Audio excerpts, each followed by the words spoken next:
Over the past few days, U.S. Air Force B-52 Stratofortresses, F-15E Strike Eagles, and A-10 Thunderbolt IIs, better known as Warthogs, struck dozens of ISIS targets across a central portion of newly liberated Syria. And if you haven't been paying close attention to this conflict over the past 13 or so years, I can understand why that might seem confusing. After all, the Russian-backed Assad regime just fell in Syria, and the fight against ISIS has been pretty quiet for a few years now. Well, there are really two reasons why the US decided to act now, to strike some 75 different targets across central Syria that included senior ISIS leadership, ISIS training camps, and large pockets of ISIS fighters. And the first and simplest one is that up until a few days ago, these ISIS cells were inside Syrian government and Russian military-controlled territory. You see, the United States, Russia, Syria, and several local groups have all been fighting against ISIS since at least 2014.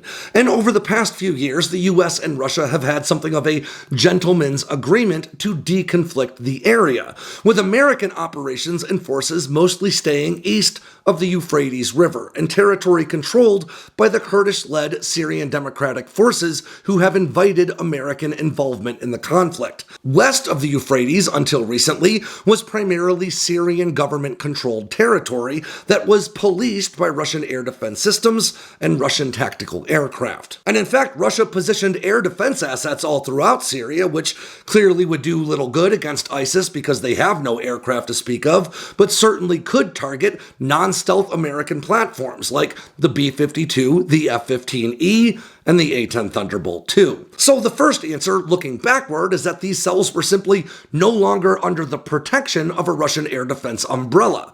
But the second answer is looking forward, and that is that the US wants to make sure that the instability in Syria following the fall of the Assad regime and as a new government is starting to form doesn't create an opportunity for ISIS to regain a foothold in the region. There's really no debate that Assad was a dictator and a despot who used chemical weapons against his own civilian populace on hundreds of separate occasions, backed by the Russian Air Force. But that doesn't change the fact that the collapse of a standing government always creates a power vacuum that bad actors can take advantage of. And the United States, along with its partners in the Syrian Democratic Forces, had no intention of allowing ISIS to become a big problem once again. So, why is the US striking targets in Syria?